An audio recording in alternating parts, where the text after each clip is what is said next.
Bueno, feliz sábado para todos.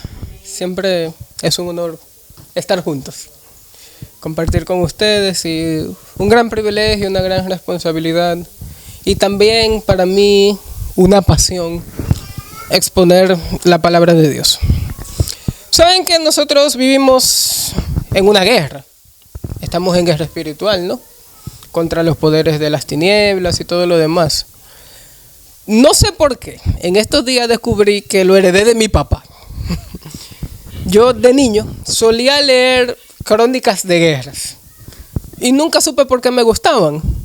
Hasta que en estos días vi a mi papá que él sigue un canal de YouTube donde hablan de las historias de las guerras. Ya yo me he dejado de eso porque no es tan bueno conocer tantas historias de violencia. Pero hubo una guerra que sucedió en el siglo pasado que es muy interesante.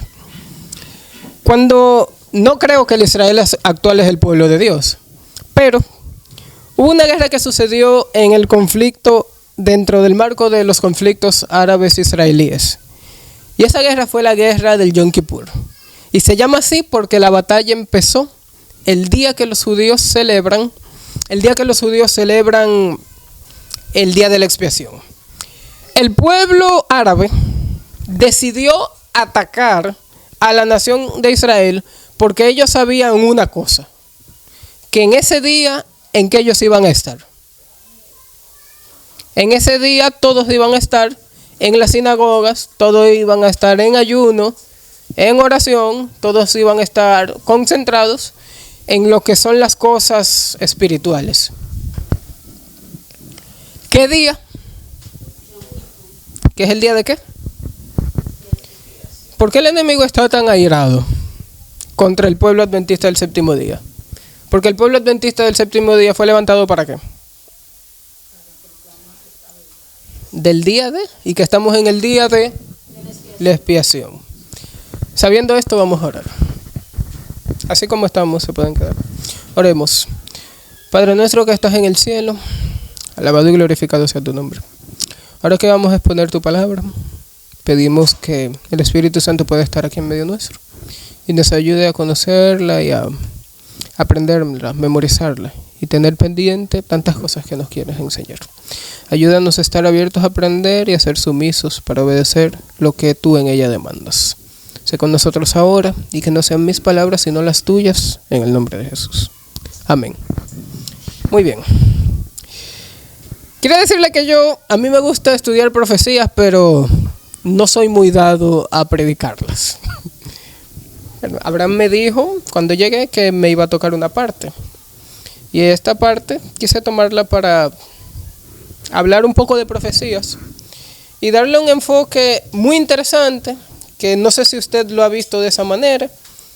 Si lo ha visto, gloria a Dios. Y si no lo ha visto, bueno, es una buena oportunidad para poder verlo así. Y vamos a hablar sobre cómo la verdad se ha restaurado a través del tiempo. Y hablando de estrategias, Dios tiene una sola manera de mostrar su camino y sus estrategias o estrategia de salvar a las personas. Y eso está contenido en un lugar. ¿Cuál es ese lugar? El lugar perfecto donde se ilustra el plan de la salvación, ¿dónde es? En el santuario. Entonces sabemos, Éxodo 25:8, amarán un santuario, habitar en medio de ellos, todo lo que eso conlleva. Pero también sabemos que hubo un acontecimiento que oscureció la obra que Cristo lleva a cabo en el santuario. ¿Cuál es ese acontecimiento que lo oscureció? ¿O qué poder lo hizo? Ese poder es el cuerno pequeño. Vámonos a Daniel 8. Por favor, alguien de la sala que me lo pueda leer. 8:11 al 14. Aún se engrandeció contra el príncipe de los ejércitos, y por él fue quitado el cautivo, y el lugar de su santuario fue echado por tierra. ¿Hasta cuándo? El 14. Y a causa de la prevaricación le fue entregado el ejército junto con el cautivo, y echó por tierra la verdad que hizo cuanto quiso y prosperó. Entonces oía un santo que hablaba y otro de los santos preguntó a quién le hablaba. ¿Hasta cuándo durará la visión del colectivo y la prevaricación asoladora, entregando el santuario del ejército para ser pisoteado? El 14, por favor. Y él dijo, hasta 2300 tardes y mañana, luego el santuario será purificado. Yo le quiero hacer una pregunta. Cualquiera que tenga una opinión, por favor, me la puede dar. Estamos abiertos. El principal problema que tiene Dios en contra del cuerno pequeño, ¿cuál ustedes creen que es? ¿Que va a imponer una ley dominical? ¿Que le ha enseñado a la gente la idolatría? Que se atribuye sencillamente dentro de Dios, en cosas de Dios. Exactamente. ¿Y contra qué verdad atenta? Contra la verdad del santuario. Ustedes sabían que para cada mueble del santuario, el cuerno pequeño ha tenido algo en su contra. ¿Qué simboliza el lavacro? Jesús es el agua de vida y también simboliza el bautismo. Ahora, ¿cómo el cuerno pequeño ataca la verdad del bautismo por inmersión? ¿Cómo? Haciéndolo por aspersión. Exactamente. Después está el altar del sacrificio. Está el altar del sacrificio. ¿Cómo ustedes creen que el cuerno pequeño ataca la verdad del altar del sacrificio? ¿Quién se sacrificó por nosotros? ¿Una sola vez? Para siempre. ¿Ante quién debemos de ir? Ante Cristo, ante Dios, ¿por virtud de qué? De su sacrificio y de su sangre. ¿Y quién nos da la salvación? Pero según el entendimiento católico, ¿quién nos salva? María. Salva a María. Nosotros tenemos que ir. Le digo algo. Roma nunca cambia. Roma nunca cambia. Y yo escucho a la gente hablando que han cambiado y yo le pregunto, ¿qué? Porque ahora al adventismo hay que recordarle que el conflicto de los siglos dice que Roma nunca cambia. Así que el Papa puede decir lo que él quiera y el anterior dijo todo lo que quiso, pero los principios católicos se mantienen. Aunque el Papa opine lo que quiere opinar. Entonces, ¿quién nos salva? Según el entendimiento católico, María. ¿Por virtud de quién? Es que ellos entienden que María intercede por ellos, no que María los salva, porque son dos cosas un poco distintas. También ellos tienen parte de esa creencia, porque de hecho, ellos dicen que hay que, el Ave María, si usted se pone a escuchar el Ave María, ellos hablan ahí hasta de cuántas cosas. De hecho, algo peor. El Papa, hay un escrito que dice que el Papa tiene una cajita aquí al lado, él tiene una cajita, donde él tiene las buenas obras. Y dicen también que quien le dio entrada a Jesucristo al cielo en virtud de las buenas obras que hizo, fue el Papa que estaba en ese momento. Hasta dónde se llega. Pero, si usted continúa, por ejemplo, mirando, ¿por cuántos muebles ya vamos? Vamos por 2. Si usted entra al santuario, está el altar del incienso. ¿Qué simboliza el altar del incienso? No. Lo que asciende en virtud del sacrificio de Cristo ante Dios. Nosotros pensamos que el altar del incienso son las oraciones. Lo que lleva nuestra petición delante del Padre es la justicia por la fe en quién. Y el humo del incienso simboliza ¿qué? Las oraciones que nosotros hacemos. Pues bien, el humo del incienso son las oraciones. De donde sale el altar, de donde sale el humo, es la justicia de Cristo. Por eso yo pregunté el altar, no el incienso que en él se quema. Entonces, según el entendimiento católico, ¿por qué somos justificados? Por las obras. Somos justificados según el entendimiento católico por las obras. Entonces, si usted va del otro lado a la mesa de los panes de la proposición, 6 hileras, 12 panes, que pueden simbolizar el Antiguo y el Nuevo Testamento, Jesús como el pan de vida. El catolicismo sustituyó la verdad de la palabra de Dios, ¿por qué? ¿Por las tradiciones qué? Por las tradiciones humanas. Muy bien. Y si entramos al lugar santísimo, que es donde se da el hecho de la intercesión, ¿quién intercede según el entendimiento católico por nosotros ante Dios? La misma María. El Papa también. San Pedro, los santos. Los santos. Y también anulando así no solo la intercesión de Cristo, sino sabemos que en el Decálogo católico, los 10 mandamientos y todo lo que eso conlleva. No quiero entrar en el tema, pero yo personalmente creo, aunque no lo discuto con nadie porque no es un punto de salvación, que el continuo que el papado interrumpió fue la comunión de Dios con su pueblo. ¿Por qué? Porque la gente, en vez de mirar la obra que Cristo estaba haciendo en el santuario, ¿qué empezó a ver? Lo que hacían los católicos. El que se sienta en el templo de Dios. Es tanto así que vaya usted a ver y pregúntele a cualquiera cuál es el día de reposo. ¿Qué le va a responder? Si usted va y le pregunta a cualquiera ¿a dónde va el alma cuando muere? ¿Qué le va a decir? O al cielo. Entonces, hay un detalle.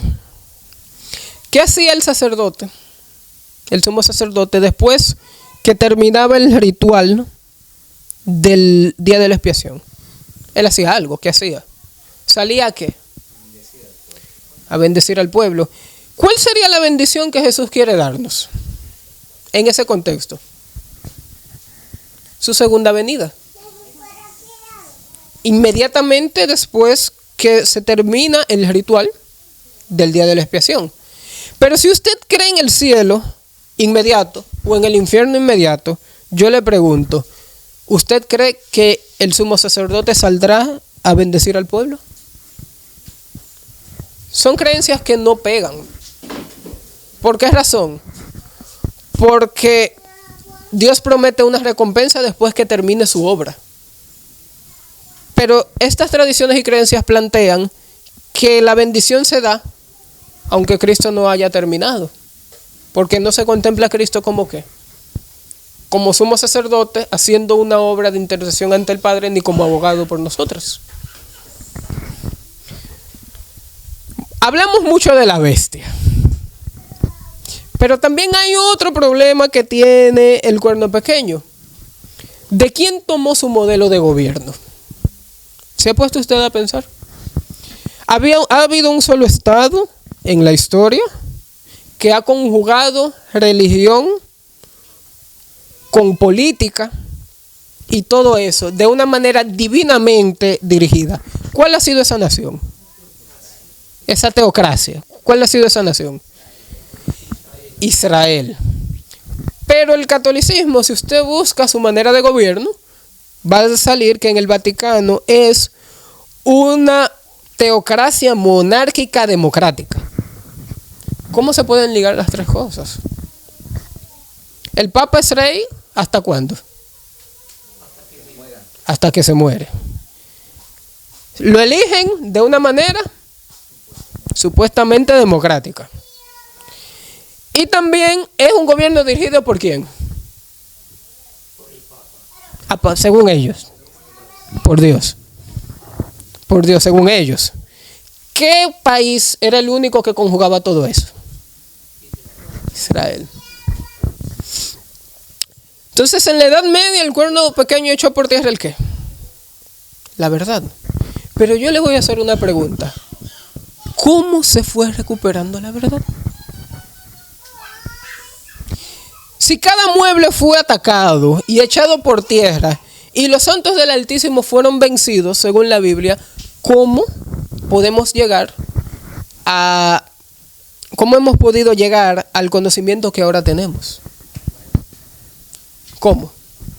¿Y quiénes han sido esos héroes que han levantado las verdades que un día el catolicismo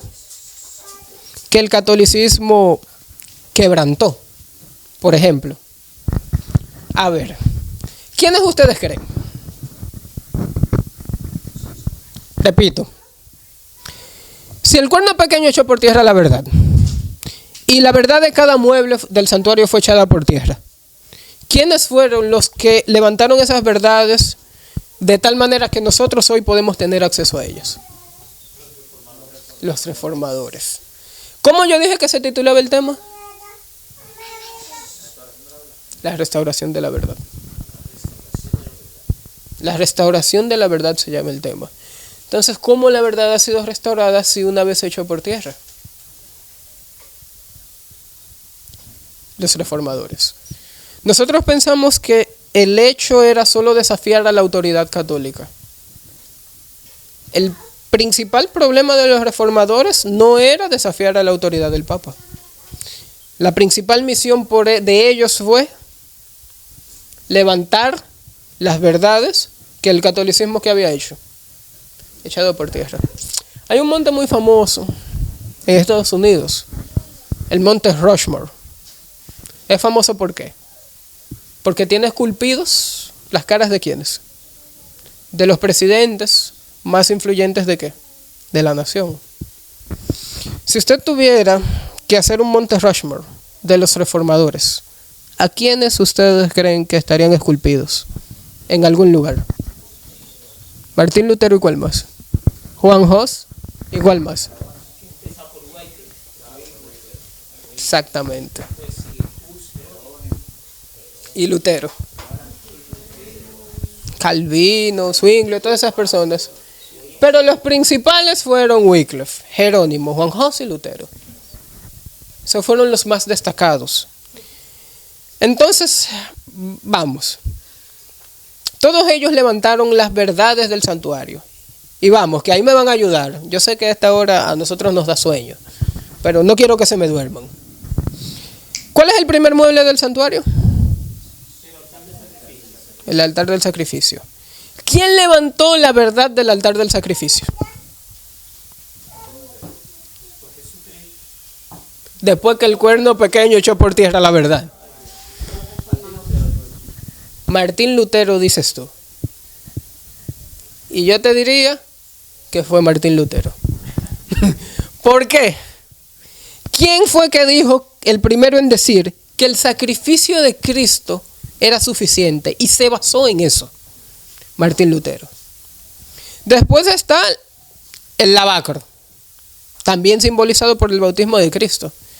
Ciertos grupos anabautistas del siglo XVII volvieron a poner como rito habitual el qué. ¿Por qué? Por inmersión. Eso no fue una obra ni siquiera de los reformadores, sino de grupos anabautistas. Y de ese grupo hay todavía uno que podría ser el más visible para nosotros, quienes se desligaron de la educación papal. ¿Quiénes son? Los menonitas. Los menonitas caen en el grupo de los anabaptistas. Pero, obviamente no se originó ahí, pero es algo que le debemos a ese grupo de personas. Pero seguimos avanzando. Tenemos, por ejemplo, la mesa de los panes. ¿Quién fue el primero en afirmar que la palabra de Dios es suficiente para justificar todas nuestras creencias y que en ella tenemos que basarnos? No, el primero que hizo fue John Wycliffe. John Wycliffe fue el primero que no solo porque tradujo la Biblia, sino porque afirmó el qué. Wycliffe, aquí hay que hacer un paréntesis. John Wycliffe fue el primero en traducir la Biblia al inglés. Pero ¿por qué sale que William Tyndale fue el traductor de la Biblia al inglés? Quiero decirle que el inglés al que Wycliffe tradujo la Biblia era un inglés muy anglosajón todavía. el idioma había sufrido unas transformaciones y ya cuando William Tyndale traduce la Biblia al inglés, la traduce a un inglés un poco más moderno y conocido, popular, que era el inglés de Wycliffe. Pero si usted ha tenido la oportunidad de, por ejemplo, leer una Biblia King James, usted se va a dar cuenta que una Biblia King James y una Biblia de inglés normal tienen demasiadas diferencias. Porque aún la Biblia King James tuvo que ser renovada porque el inglés de la Biblia King James ha caído también hoy día en el desuso. O también ya es un inglés más intelectual, más elegante. El primero en afirmar que la autoridad bíblica era suficiente, ¿quién yo dije que era? Wycliffe. ¿Quién fue el primer reformador en hablar de los méritos de Cristo y que el sacrificio de Cristo fue suficiente? Lutero. También levantó la verdad, ¿el mueble de qué? Del altar del incienso. Aunque ahí podríamos mencionar también a Juan Hus, que decía que podemos ir al Padre de una manera directa. ¿A través de quién? De los méritos de Cristo. Por ejemplo, todos esos reformadores fueron levantando el qué? Las verdades. Ahora, estamos frente a qué. Si ya mencionamos los muebles del atrio y mencionamos los muebles del lugar santo, ¿qué falta? Ahora le voy a hacer una pregunta. ¿Quién levantó el mueble del lugar santísimo? ¿Qué reformador levantó el mueble del lugar santísimo? Edson empezó. Pero hay alguien que no vemos como un reformador y sí lo era. ¿Quién era? Guillermo Miller. El primero en anunciar que había un juicio investigador con sus defectos, porque sabemos que él pensaba que el santuario era la tierra, que iba a ser purificada con fuego, pero el primero en hablar de que hay un juicio preadvenimiento, ¿quién fue? Guillermo Miller. Déjame hacer una observación ahí. La visión de juicio de Guillermo Miller no es el concepto de juicio que desarrollaron los adventistas después de 1844. El juicio de él ya no era un juicio investigador, era un juicio, ¿cómo se llama? No, el juicio final, era ya el juicio ejecutivo, no era el juicio investigador. En lo que tiene que ver con lugar santísimo y mueble allí, él de eso no entendió nada. Él no sabía de ley, de sábado, no lo aceptó. Ese aspecto. Ahora, él anunció la hora del juicio con una visión del juicio ya de sentencia final. El juicio final, no el juicio, en lo que nosotros entendemos juicio, en el proceso del lugar santísimo. Es que el detalle de lo que me baso es su anuncio, no la interpretación de lo que él decía. ¿Por qué razón? Porque aún así, si usted se pone a ver, ¿quién era el único ser que en ese tiempo hablaba de un juicio premilenial? ¿Quién era? Miller. Porque ¿qué creía la cristiandad común en los tiempos de Miller? ¿Qué ustedes creen que creían? 1000 años de paz y después ¿qué? La venida de Cristo y ¿qué más? Y el juicio. Aún así, con su equivocación, Miller dio un mensaje revolucionario. Porque le está presentando a la cristiandad una interpretación nunca oída.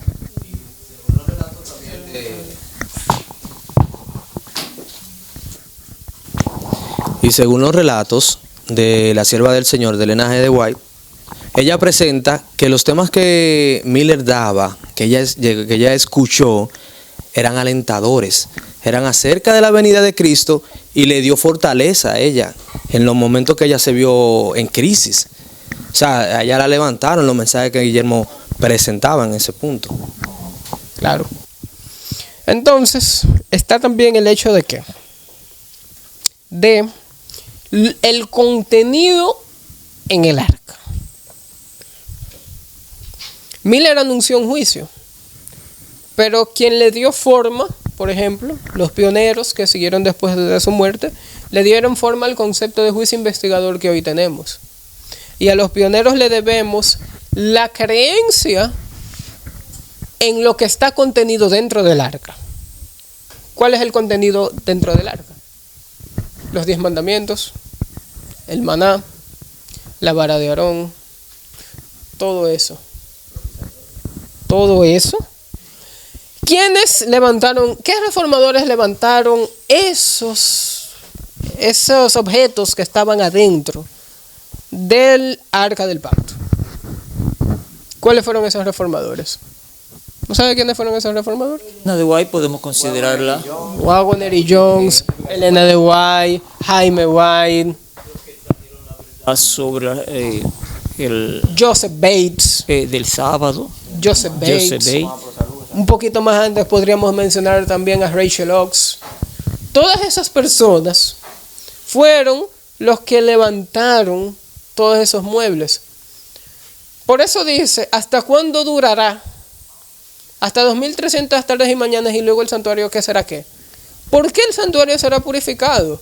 No solo es porque el pecado será borrado, sino porque va a haber un pueblo que va a tener toda la explicación de lo que es el santuario y va a recoger toda la herencia de la verdad que legaron los reformadores, la va a tener toda y la va a exponer ante el pueblo. La misión del pueblo adventista del séptimo día, ¿cuál es? No solo es salvar personas, no solo es ofrecerle una mejor vida a las personas, algo mejor a la gente, sino enseñarle que su atención debe de estar puesta ¿dónde? En el cielo, no en la tierra. Porque el concepto de salvación universal es un concepto ¿de dónde? Es un concepto católico. ¿Por qué digo que es un concepto católico? El tema de los santos es interesante, porque a través de los santos el catolicismo ha englobado la salvación y la mediación. Me explico. ¿Por qué usted cree que los médicos tienen su santo? ¿Por qué usted cree que los ingenieros tienen su santo? Los bomberos tienen su santo, los negros tienen su santo, hasta los delincuentes tienen su santo, los santeros tienen su santo. ¿Por qué usted cree que es? Porque como todos tienen un santo, un patrón, todos tienen derecho ¿a qué? Al cielo. Así que el concepto evangelicalista desarrollado por los protestantes es algo ligeramente transformado, refinado de lo que cree un católico común. Porque ¿qué dice un cristiano evangelicalista? ¿Qué es lo que dice? ¿Aceptar a Cristo qué es? Todo.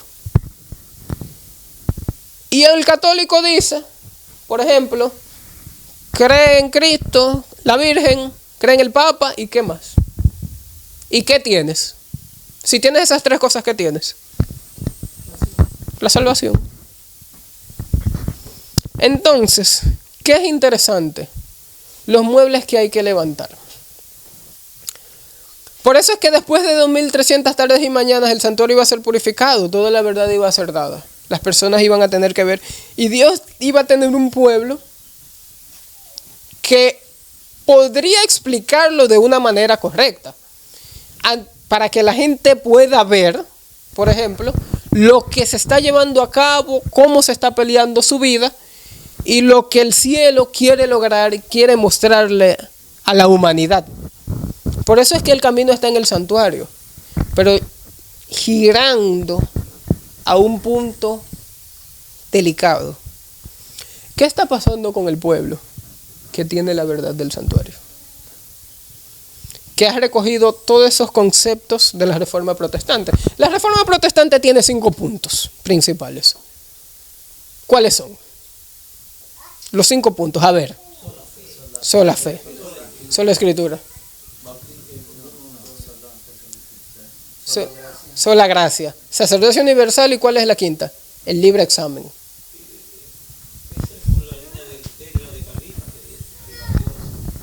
Pues bien, esos son los 5 puntos, pero 3 principales son la escritura, son la gracia y son la fe.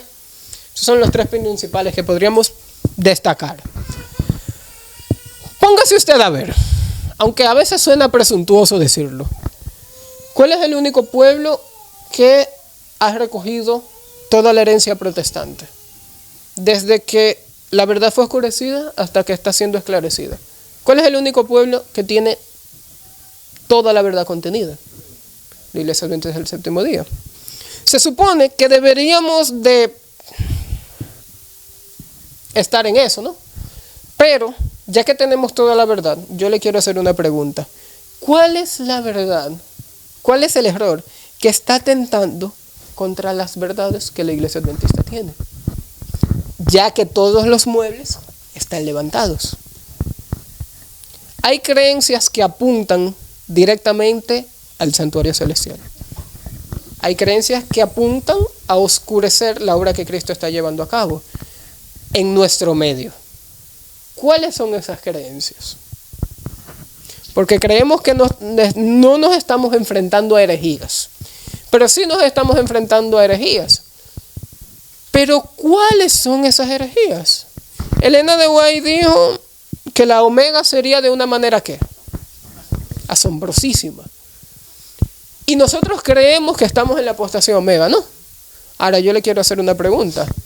¿Cuál es el error que se está colando entre nosotros que podría ser bien la apostasía omega? Porque le quiero decir algo. Elena de White no definió en qué consiste la apostasía omega, en qué creencia es la apostasía omega. ¿Usted se ha encontrado una cita que diga que la apostasía omega es tal creencia? Como por ejemplo, pasó con el tema de la apostasía alfa. ¿Cuál es la apostasía alfa? El panteísmo. Elena de White habló de la apostasía omega, igual como definió la apostasía omega de una manera tan clara como definió la apostasía alfa. ¿Qué usted cree, sí o no? Bueno, ella llegó a decir que establecería un sistema de falsa religión, que es nuevo, libros de un nuevo orden, o sea, como corrientes de pensamientos nuevas. ¿Cuáles son las creencias del pensamiento? Por eso es que estoy hablando. La apostasía alfa, ¿cuál era la corriente de pensamiento de la apostasía alfa? Definida, el panteísmo. Pero ¿cuáles son las corrientes de la apostasía omega? Yo puedo decir que pueden estar basadas en el espiritismo. Pues bien, ese fue un trabajito que Dios no le dijo a la profeta, sino que nos lo dejó a nosotros. Pero vamos a ver si caemos a donde los quiero llevar. Dígame usted, una creencia que usted crea que forma parte de la apostasía omega, que tiende a oscurecer nuestro concepto de lo que es la religión verdadera y que es muy parecido a la verdad. La justificación por la fe, el entendimiento moderno de la justificación por la fe es uno. ¿Cuál podría ser otro?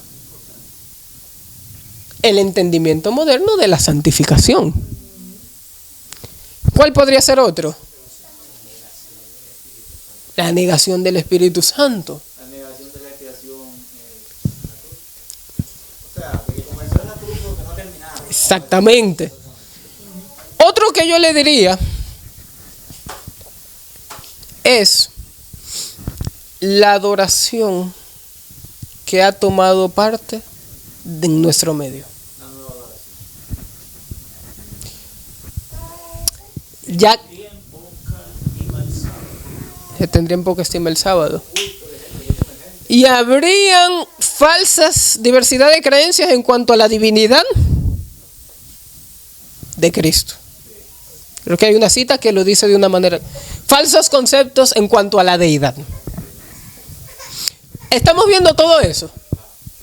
Ahora le hago una pregunta. ¿Podríamos encasillar eso dentro de lo que es la apostasía omega o no? ¿Cuándo empezó? En nuestro medio podríamos decir que los entendimientos, falsos entendimientos de estos temas, empezaron con alguien de una manera muy marcada. Kan Rai, Desmond Canray, creía en eso. ¿Y qué pasó con él? A Canray lo desfraternizaron. A Wallinger lo desfraternizaron. Ellos apostataron, pero recuérdese que había una persona que estaba viendo en los hombros de otra el proceso de cómo desfraternizaban a Wallinger. ¿Quién era? Milian Andreasen. Andreasen cuenta que cuando él era adolescente y estaba muy interesado en las cosas de Dios, a él le prohibieron ver el proceso de borramiento que le estaban haciendo a Wallinger, que creía que la obra de Cristo había sido completa al 100% y nada más en la cruz. Él estaba afuera, pero como él estaba muy interesado, él se turnó con un amigo para subirse en los hombros del amigo y mirar por la ventana cómo estaban defraternizándolo. Y cuando uno se cansaba, el otro se subía. Si tuviéramos jóvenes así, la obra se hubiera acabado hace mucho. Porque era jovencito cuando eso sucedía. Después lo desfraternizaron a él. Pero hay dos personas claves dentro de lo que es el evangelicalismo dentro de la Iglesia Adventista del Séptimo Día. Desmond Ford. Pero hay alguien muy famoso que a la gente se le olvida su nombre. Desmond Ford tomó sus ideas parcialmente de alguien. ¿Quién era? Edward Heppenstall. Y Robert E. Brinsman. Para mí es irónico ver dentro de los clásicos del adventismo un libro llamado Salvación sin Límites de Edward Heppenstall. No sé, yo respeto cada escritor, pero si usted se lee a George Knight dice que la teología de Edward Heppenstall es muy aceptada porque es una teología completamente cristocéntrica. Pero ¿cuál es el Cristo que te venden? Un Cristo barato. El evangelicalismo. No, porque George Knight ha sido una figura que ha reforzado creencias evangelicalistas. No ha sido una figura que ha sido introductoria. Que ha expuesto de una manera muy sensible bastante, pero la gente no entró esa línea. Claro que sí. Ahora, para ir aterrizando, no sé qué tiempo me queda, quiero hacerle preguntas. ¿La expiación fue completada en la cruz? ¿Sí o no?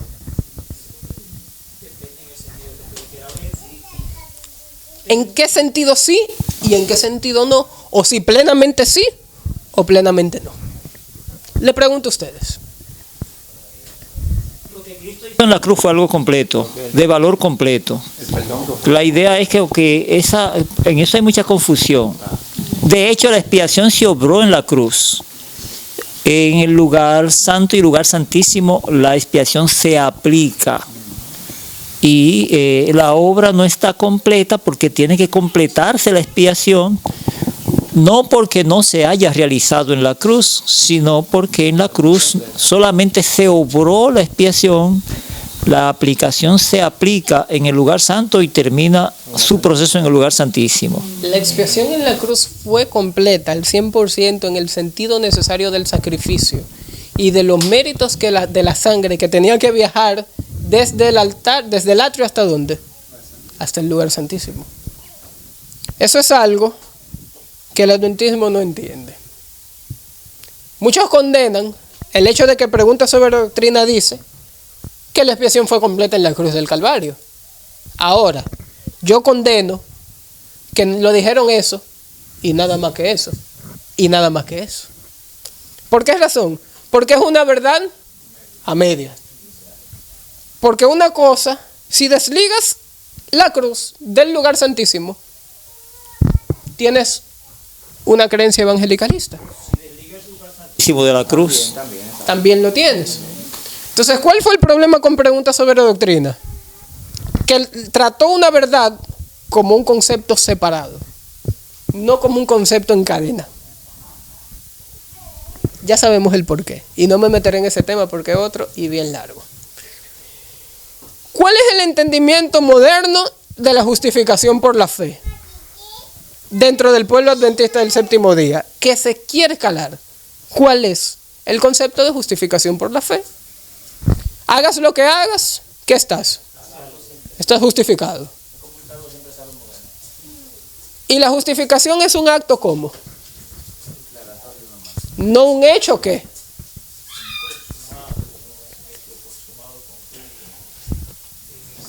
Un logro, ¿verdad?, en el ser humano. ¿Podemos ser declarados justos mientras estamos en pecado? Justificados, no siendo justos, somos justificados.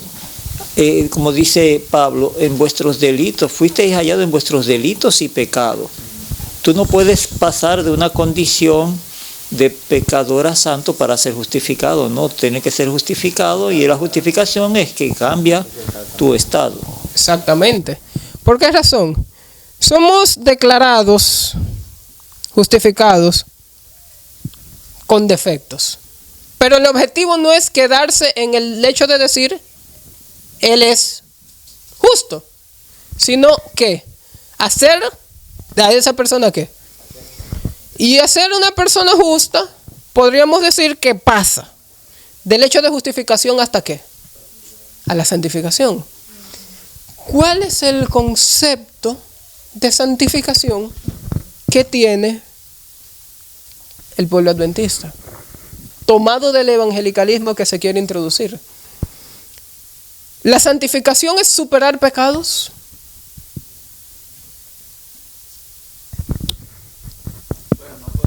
¿La santificación es superar pecados?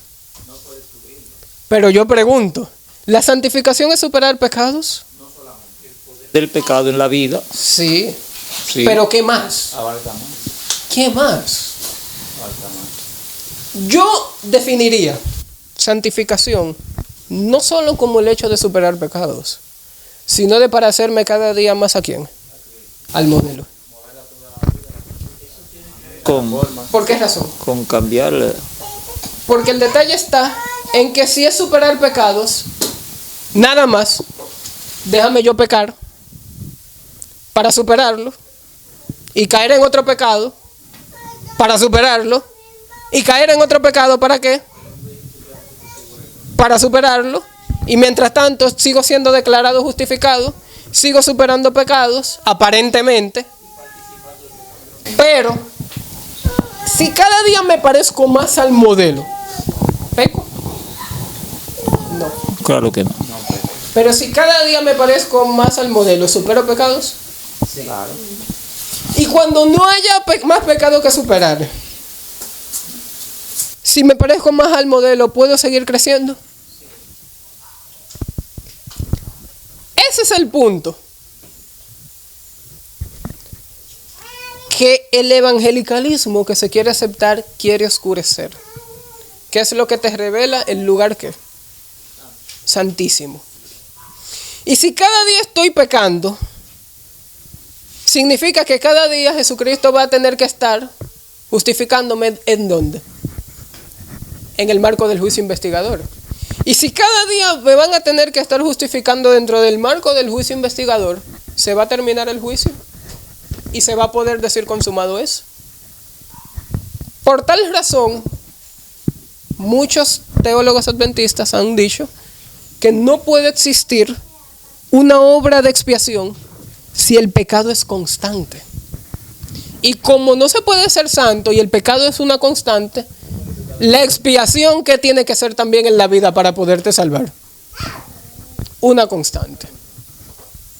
Si usted se sienta a hablar con una persona, creen en eso y no saben bien por qué creen.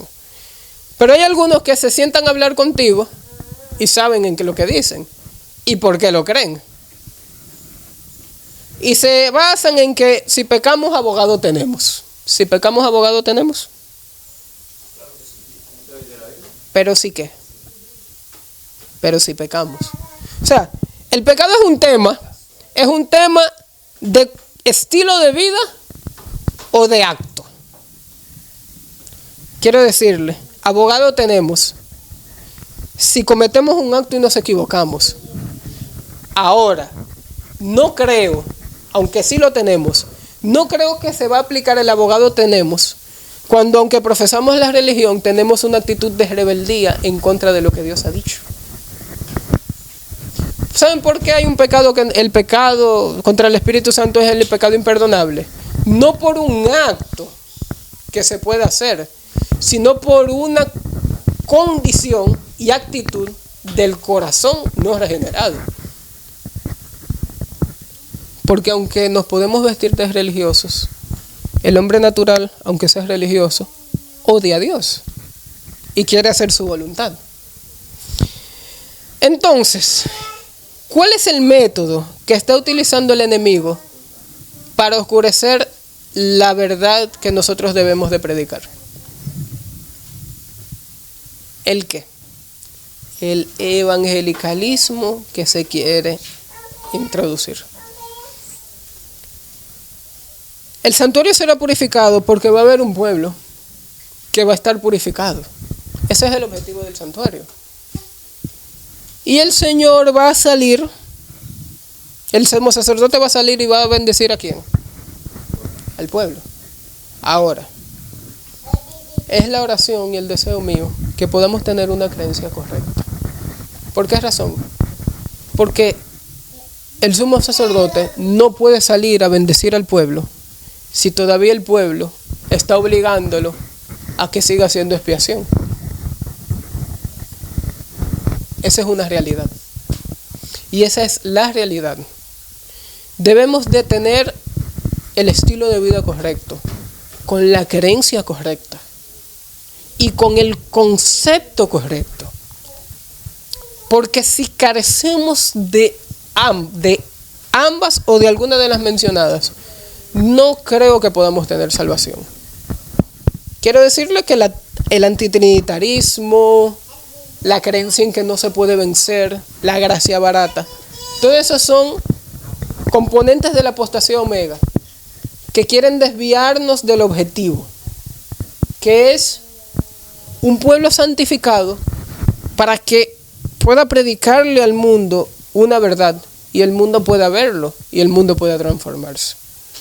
No sé si usted había visto todas esas creencias en el contexto de la apostasía omega, pero nuestro llamado no es a bailar en los campos, no es a tener música de marcha en los campamentos, no es tampoco a estar pendientes a congresos y estar en resorts nada más y a estar aceptando toda clase de teoría que el mundo nos quiere vender, sino estar definidos en que Dios necesita encontrar un pueblo que tenga los muebles del santuario en alto, recogiendo toda la herencia que el protestantismo nos ha dejado y revelándole al mundo lo que el mundo todavía no conoce, que es la verdad más sublime. Es mi deseo que todos podamos ser justificados, santificados, para poder llegar a ser personas redimidas en virtud de la sangre de Cristo Jesús. Vamos a orar.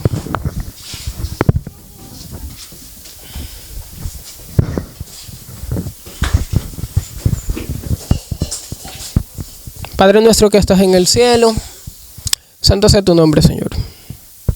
Ayúdanos a tener la creencia correcta, con el criterio correcto. Y es ver, Señor, a lo que nos enfrentamos.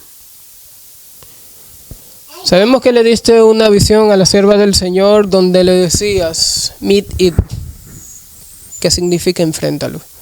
Ayúdanos a enfrentar, Señor, esta marea de creencias que planean socavar los fundamentos de nuestra fe. Ayúdanos a tener el criterio correcto, la verdad correcta, la vida correcta y también la creencia correcta. Y a tener, Señor, una acción definida en contra de aquellas cosas que quieren venderse como adventismo donde realmente no lo son. No permita, Señor, que nosotros que hemos sido llamados a esclarecer el mundo, vengamos ahora a ser oscurecidos por errores que no pertenecen a tu revelación. Ayúdanos a ver en qué pie estamos parados, dónde nos encontramos y cuál es la obra que tenemos por delante y hacerla, Señor, con fidelidad, porque es lo que estás esperando para que vengas. Gracias porque nos escuchas y sé con nosotros durante este sábado, en el nombre de Jesús.